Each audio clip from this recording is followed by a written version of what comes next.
First of all, you don't know me. We're all about that high school drama girl, all about them high school queens. We'll take you for a ride in our comic girl, cheering for the right team. Drama queens, smart girl, rough girl, fashion but you're tough girl. You could sit with us, girl. Drama queens, drama queens, drama queens, drama queens, drama queens. Hello, sports fans. Welcome back. We have a Q&A for you today. Hello. Yay. Hello. Some questions and answers. You guys, it's been so fun doing the 23 questions with our work family. And I'm sort of excited that we get to answer questions now because it's been a while since we did it. They're asking if we will do those 23 questions at some point, which we will. Yeah, we have to. Today, Yeah. we're going outside of that. I like the random questions. I do too. Yeah, we want to know what your questions are, friends. The one I'm drawn to on the page I see right now is from Lindsay. What's your biggest fear or phobia? Mm-hmm. Those are fun. I have been having a series of nightmares, like 2 a night for the last week. And they all involve having to go back to school. And which is weird because I loved school. Like I loved it. I loved getting out of my parents' house and just being at school from 7 a.m. to 10 p.m. doing extracurriculars. Yeah. But I am having panic attacks right now about not remembering my locker combination, about going back to college and getting confused on the campus and ending up in like a storage closet instead of the classroom I'm supposed to be in. Like, tremors about this. Did any of these things happen to you ever? I mean, not that I can recall. I'm sure there were days where I was like, locker combo, But why is that so stressful as an adult? Like, I gotta get in that locker. My brain's gonna explode if I don't get my notebooks. I don't know. There is definitely a mental health expert out there that's gonna tell me what that means. But yeah, I'm having a lot of back to school stress. Do we need to Google the meaning of dreams? Hold on. The locker thing is so sweaty. It's just killing me. Stress. Yeah. I don't like snakes, man. Really? I really don't. I just really don't. They give me such creepy vibes. I just can't. I can't. I don't know. I know you, Sophia, used to have a pet snake, right? I love them. You grew up with it, so probably you were used to it. We didn't have them around when I was a kid, so I wasn't exposed to them at all. And Hilarie used to go to the Serpentarium all the time. Girl, that time that we did that convention in Paris and I went to that weird club where everyone was wearing werewolf masks, they brought a snake up to me and put it around my shoulders. That sounds about right. But do you have snakes where you live now? Because they're like when you live in an area where there's poisonous snakes and when you go on a hike and you got to worry about that, I get it. That makes sense. Yeah. I mean, my dog got bit in the face by a rattlesnake and when I was in LA. He's okay, but it was a 48-hour, it was really tough. Yeah. His whole head swelled up. And out here we have the copperheads and the cottonmouths that you have to look out for. And we live on a creek, so they like to hang out in creeks in the summer. So it's definitely, it's stressful. I don't like having to kill snakes or trap them or anything. It's stressful. Yeah. I think that I actually never got to have a pet snake. I always wanted one, but my parents were like firm nose, probably because of all the like California rattlesnake stuff. My mom was just like, I'm not messing with that. So I would always bring the snakes home from science class. And my parents were just like, why do you like this? Why? And I don't know. I just do. I think they're so cool. She likes danger. We love danger. You know what I don't love? Yeah. And I actually think I've realized that it is the fault of our show. In the later seasons, when we did that big hurricane episode and they drowned me. Oh. I really, really struggle to be underwater now. Yeah. Wow. And one of those things that you're supposed to do, which is so good for your skin and also, a good way to start your day is to activate your diver's reflex. So like dip your face in a bowl of ice water. What? And especially like if we're doing crazy hours on set and you have to go in at 4:30 in the morning, a lot of people will do it in hair and makeup to like activate their brain for the day. And it has all these amazing like psychological benefits. It's like a cold plunge, but only for your face. Yeah. And it essentially does Like 80% of what a cold plunge does for your body, fully submerged, you can do with a diver's reflex. And when I tell you, I cannot put my face in a bowl of water. Mm-mm. All the weird shit that I like to do and can do, I cannot do it. And I keep trying to get over the phobia. And one of my best friends has started to video me so I can see what happens to myself when I try. And I'm like, I really think it's One Tree Hill's fault. Like they sunk me in that pool and put weighted belts in my lap. And like I had a regulator and I just had to be underwater and then act like I was drowning, but I thought I was drowning. And I just don't think I'm ever going to be able to do it, you guys. Wait, I do not remember this. Dude. I have nightmares about drowning. Yeah. That's yuck. It's like in my body. But what a dumb thing that you'll like go to work and it's like, yeah, we'll just give you this bowl of ice water for your face. Like it'll be really good for your skin before you put your makeup on. And I'm like, no, can't do it. No. Won't. Sorry. You can't even go. I agree with that. I told my kid, like, I was like, Mom's a witch, so we don't do water. So now they don't expect me to take them swimming or into the ocean. Like, I don't do the water sport. Oh, you got out scot-free. But like when we were little, we had glasses. I don't like going underwater because it meant I had to take my contacts out and I was blind. Like I associated it with like losing a sense. Yeah. And so, gross. That feels like an EMDR thing could handle that. Maybe. Or we could just stay on land. Or just ignore it altogether. Yeah, I definitely have a little bit of it. Like it was just Shark Week, and y'all know I love Shark Week. Like I love it. You could never go in the cage. Ooh, no, I've done it. I've done the cage diving. I'm into it, and I don't know, you guys. Like I'm watching all these shows, and I'm like, we are so dumb. Like we think the ocean is for us. Mm-mm. Like humans, maybe stop. Like not everything has to be for us. Yeah. Maybe we should just leave the ocean to the sharks and the jellyfish and all the other cool deep sea creatures. Like perhaps we should just stop. You wouldn't walk into your neighbor's house. You know what I mean? No. Like, don't walk into their house. Leave their house. It's their house. Yeah. But I think the only reason I could, when I went cage diving, because I've always wanted to dive with sharks, but I'm afraid of being that far underwater. There's like a version you can do where the top, like 18 inches of the cage is out of the water. So you can come like up and down of your own discretion. That is for me. Oh yeah. It's like, I'm good in a swimming pool. Drowning. That's the one. Real roundabout way of answering. Snakes, water, and school. Drowning for 500, Alex. Thanks for triggering us, Lindsay. Way to kick this off. Sweating. I am too. Just get the hard one out of the way first. Sammy. May wants to know. This is actually a very interesting question. As actors, do we prefer like this new 10 episode situation for seasons, like 8 to 10 episodes, or the 22 episode seasons? It depends on what kind of show you're shooting. Yeah. Depends on if they expect us to move, Yeah, that's a huge part of it too. Yeah. It is a grueling schedule. I mean, 22 episodes is a lot of TV. 22 episodes is like a full-time career, right? It's like, this is my 9 to 5 job. I go here every day. Right. I live in this town where it films. And if you are someone who is trying to support a family, that stability can feel really nice.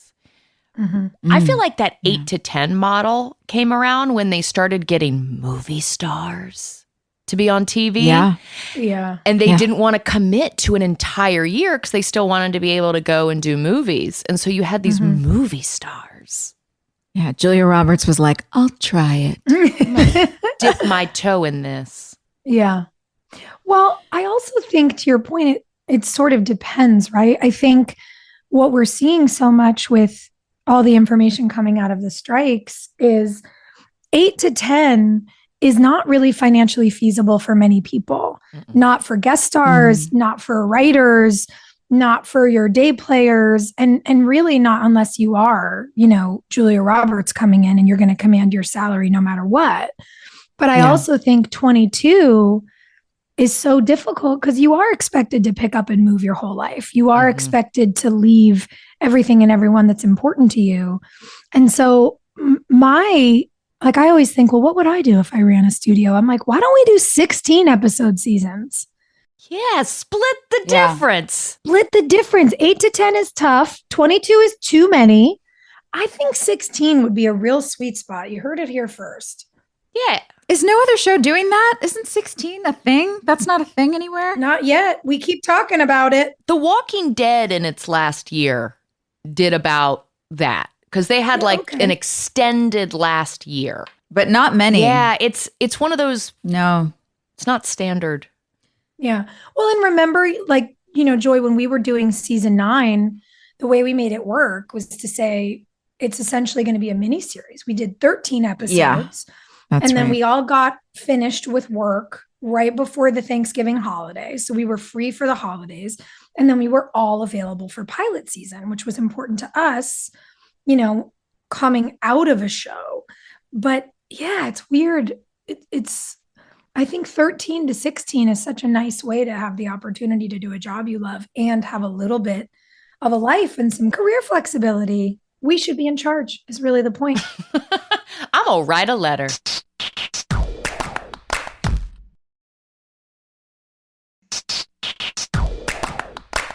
This feels fun. Kay asks, what's your go-to excuse to get out of plans? Oh man. You know what? I honestly just started telling people the truth. It's just so much easier. If you just tell the truth, you don't have to have a good memory. So I just tell people like, I'm too tired, or I love you, but I can't. I completely forgot because I didn't put it in my calendar, or I don't know. I don't know what else. It's like, look, this is me. If you don't like me, it's okay, but I can't. I'm sorry. I wish my brain were better at this stuff, but it's not. And I don't always remember my plans. Yeah. But that's it. I don't know. But do you guys have like excuses that make it easier for you? Yeah, I live in bumfuck. Like, it's so hard. Yeah, you're just like, I'm just not there. I'm not there. Like, man, that sounds so cool. I don't like driving at night. And so if it happens off compound at, 7:30, it's probably not going to work out. And I like that I have cultivated a circle of friends that are cool with that. Like, they get it. Yeah. She doesn't want to be out. I feel similarly in that my friends know that I want to do things. I think still from leaving for a decade and then leaving for 5 years for our jobs, it's like I have such intense happy FOMO being like, I want to be there. I want to see you. If I'm home, I want to come. And then also sometimes I'm like, I know I said I'd come to this, but today I'm tired. Yeah. I can't. Yeah. I just can't do it. I think to be honest is great. And I agree with you, Joy. Like if I do not put something in my calendar the minute I say I'm going to do it, it's gone. A couple weekends ago, I took a bunch of my girlfriends and my mom to the Rose Bowl, and my friends were having a barbecue that day. That I was like, yeah, I'm coming. Can't wait to see you. Didn't put it in my calendar. Forgot.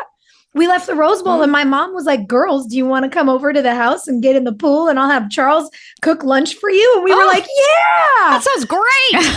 It was amazing. We all went to my parents' house. My mom made us margaritas. My dad made burgers. I was like, honestly, being at the age where your parents are your homies and you can bring like 6 of your girlfriends to their house and lay in their pool all day is so fun. I know your mom loved that. Oh, yes. My mom was in heaven. And then, by the way, it was like, your dad and I are going to a party at 4, so you have to be out by 4 o'clock. We were like, okay. Okay, fine. I start getting texts at 6, like, where were you today? And I'm like, for what? And I just missed a whole other pool party because it wasn't in my calendar. It wasn't in the calendar. Oops. Oopsie.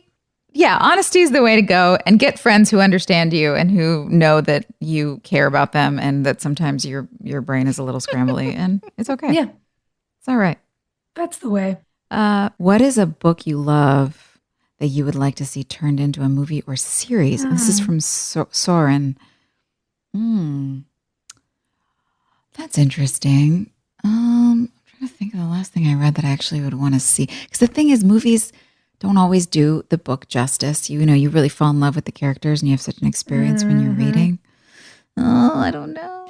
I made friends with this an author named Angela Slatter because a couple years ago for my birthday, I got a anthology of witch stories from Emily Moss Wilson, who has directed a bunch of us in Christmas movies and is a good buddy of ours. She sent me this book, and there was a short story that really stood out, and I just like sent the author a tweet, DM, whatever, and she and I have become like great pals. And she lives in Australia. She writes fiction about women who are a little bit witchy.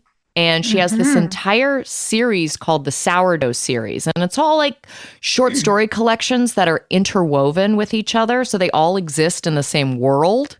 But the stories don't necessarily have to be like tightly tied together.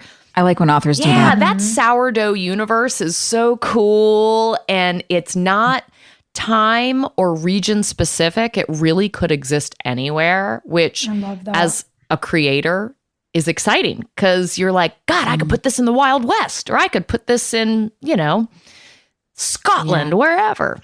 Yeah. It's cool. She's a fantastic writer. I did just remember I read a book called Ordinary Monsters. It's a massive book. It's so thick. And it took me forever to get through because I have no time. I don't make time for reading. But I do remember thinking it would be an amazing series. Maybe it's already in development. I don't know. But it's about all these orphan children that have these kind of superpowers, but it's not a typical fantasy or like a superhero book or anything like that. It's really sophisticated and it's a lot of philosophy in it. It was very, very cool. Cool. That's so fun. Well, Nia and I are actually in the process of acquiring a book that we want to make into a movie. So I can't tell you what it is, but when we do, I'll let you know, Soren. Yay! Wait for it, Soren. Wait for it. It's going to be good. All right. Anna wants like a specific like plot point question answered. All right. We can do that. She says, do you think when Nanny Carey was looking for the nanny job that she had pure intentions of just being a nanny, or she was seeking out a child to kidnap? I didn't ever think that she was actually, I mean, I'm curious what you guys think about this, but I didn't ever think she was actually coming in intending to steal a child. I think she was just a pretty wayward soul. Maybe she had locked in on Nathan prior to coming over and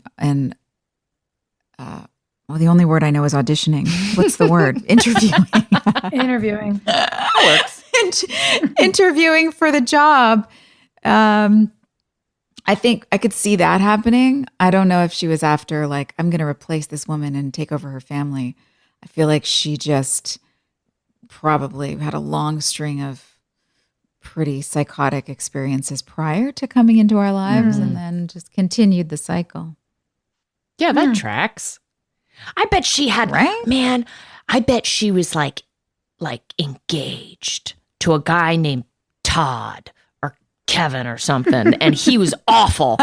And she thought they were going to get married and have a baby and have the white picket fence. And then she found out he was sleeping with a waitress in town and just everything went sideways.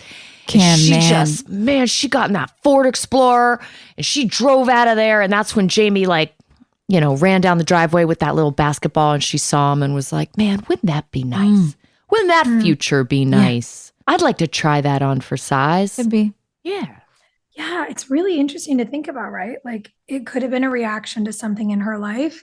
It could be the story that we've certainly heard, which is famous guy, has a fan who's obsessed with him. Like, I don't know.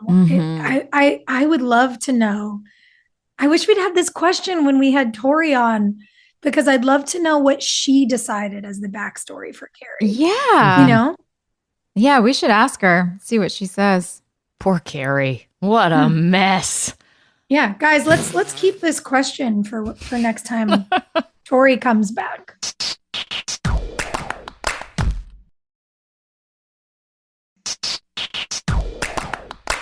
Oh, I like this from Kat. What is your favorite memory together from the Drama Queens tour last year? I mean, honestly, Hilarie, watching you manhandle that RV, loved it. Yeah. Y'all, You drove that thing like a boss. That was fun. I liked being in the RV. I just recently went on the RV rental website where we rented that RV. Here's what I liked about that experience.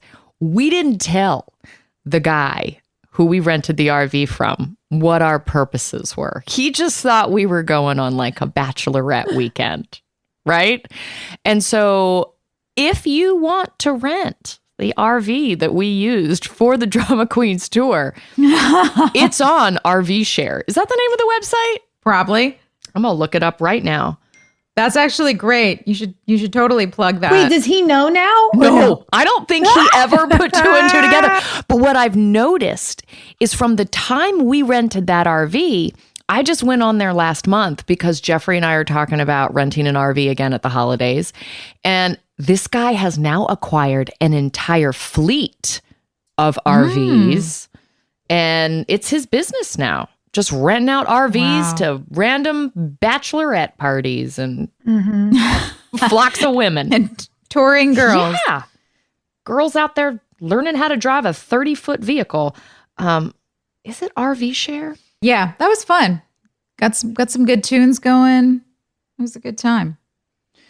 It was also really nice to see our friends, like the people that came out and met us in the cities that we were in and came on stage and chatted with us. That was a blast.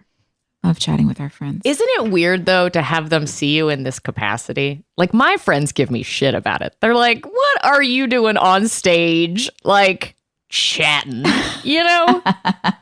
Get off your high horse, Burton. Get into the bar. Yeah, I liked having teachers there. That was really fun. That was super sweet. Oh, yeah, that's right.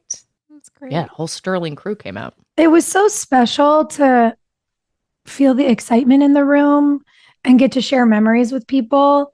And then it was so fun to leave the events and be able to have dinner and catch up with, you know, the guests who came out to see us. Like, it was really neat to get both the intimate experience of our group of friends and then this big sort of like reunion energy where you realize how big the community is.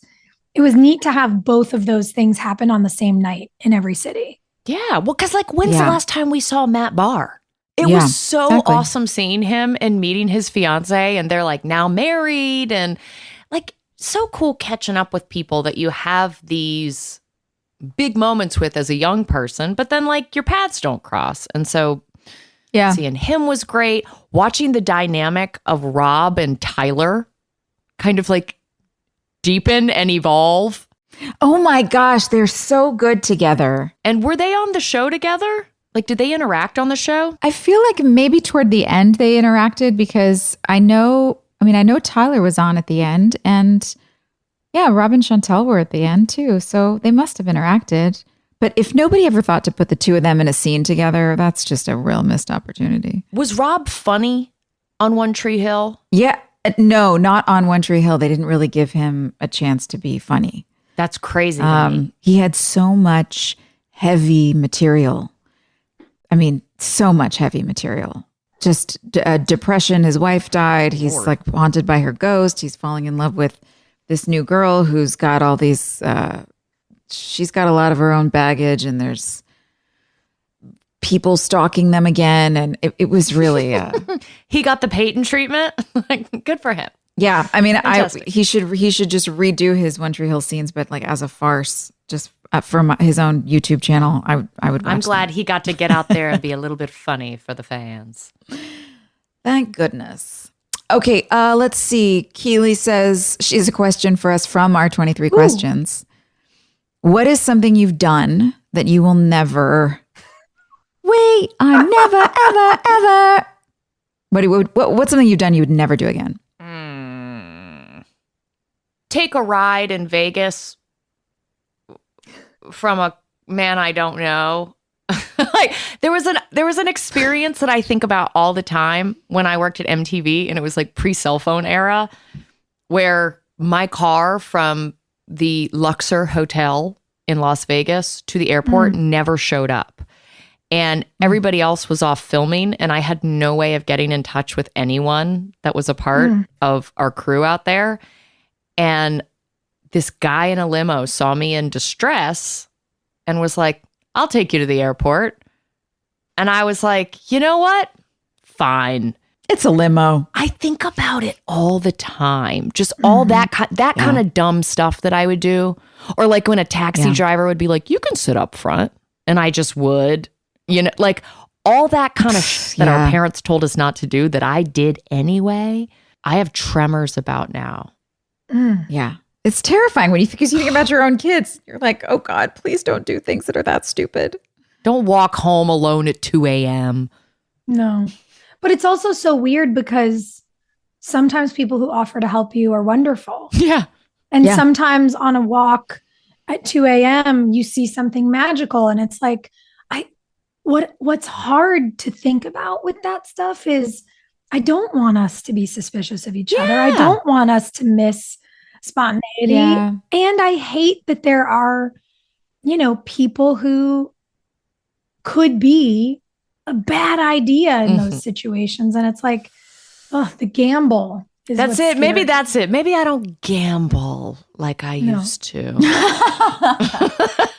I've got things to lose now. I didn't back then. Yeah. Yeah. Yeah. When the stakes are higher, it sure makes a difference. What would I do that I'll never join a cult again. Joy! No, thanks. But no, seriously. Okay. Here's something that's, I tried a cheese once that it was the most disgusting thing I've ever eaten in my entire life. And I will never, ever, ever, ever eat that cheese again. That's reasonable. It's called Morbier cheese. Probably because it tasted like death. Where did you try it? I tried it at Beth Crookham's house. It was on some charcuterie board. No. And it looked like blue cheese or gorgonzola. And I was like, I like a stinky cheese. Nope. Sure. No. It's trial and error. That's human. You had to try it. It was an error. You're good now. That's it. See, now I don't have to do it again. Oh boy. I don't know if I have one that's like a thing like that. You'll never stick your face in a bowl of water I again. sure won't. By the way, I'll never do a drowning scene on camera again. I'm done. Yeah. No, you're going to get through this. You're going to go see somebody who's going to help you take care of that. You're going to get hypnotized or something? Do it. Do what you got to do. Yeah, maybe. I thought about it when I watched the Jungle Boat cruise. God, Emily Blunt and The Rock were so good in that movie. I really enjoyed them. But she's in the thing in her like cute little nightgown in the water, and I was just like, man, I don't know. And then I was like, but also, if I had gotten to do this movie, like I'd have done it because this is amazing. So I suppose you can never say never, but I think one of the things I've been thinking about in this space lately is like, and maybe a little more in line with your answer, Hilarie, these ideas of when we've trusted our guts or not, or when we've taken risk and not. And I never want to be a person who stops taking risks and like who stops leaning in. But I do think there's really something to getting to an age, just like we were saying earlier, Joy, like when you have friends who you can just say like, I changed my mind today. I'm tired. Like you need sort of rest and honesty. I think there's something about really like getting in touch with your gut instincts and going, oh, I'm not going to do the thing where I ignore my instinct about something for however the response to that instinct is rationalized, and that's something I've really been thinking about in terms of like looking back over life and going, oh yeah, I do think we have to be willing to meet people where they are. But I also think when you have that feeling of, I don't think this is for me, like that's okay. Well, you're an optimist. You'll do the thing where you're like, there's 37 red flags here, but there's one yellow flag and I could work with that. I love yellow. But it's a beautiful thing. Yeah. Like you don't want to shut that part of your heart down. And I don't. That's so hard to figure out. Like, with boundaries and then also just like, this just isn't the road for me. you know, and then still being able to see the best in people or situations and be hopeful. You still want to take 2 a.m. walks, maybe just not like in certain neighborhoods. And take sometimes. a big dog. Yeah, that's it. You just add the big dog. Take a 2 a.m. walk with your girlfriends. Go as a That's group. right. Safety in numbers, I think, is a great idea. Again, we're just changing the level of risk we take, maybe, but still taking them. Yeah. Modified risk is what we're looking for at this phase. Mm-hmm. Mm-hmm. Cool. I like that. Okay, modified risk. Is that the name of this episode? We did it. We've evolved. We did it. Hooray. All right. Well, you guys keep sending your questions. And then, yes, you know what? Let's tackle those 23 questions ourselves. We're going to get on that. Thank you for that ask, you guys. And we will see you next episode. See you soon. See you later. Hey, thanks for listening. Don't forget to leave us a review. You can also follow us on Instagram at DramaQueensOTH. Or email us at dramaqueens@iHeartRadio.com. See you next time. We're all about that high school drama girl, all about them high school queens. We'll take you for a ride in our comic girl, cheering for the right team. Drama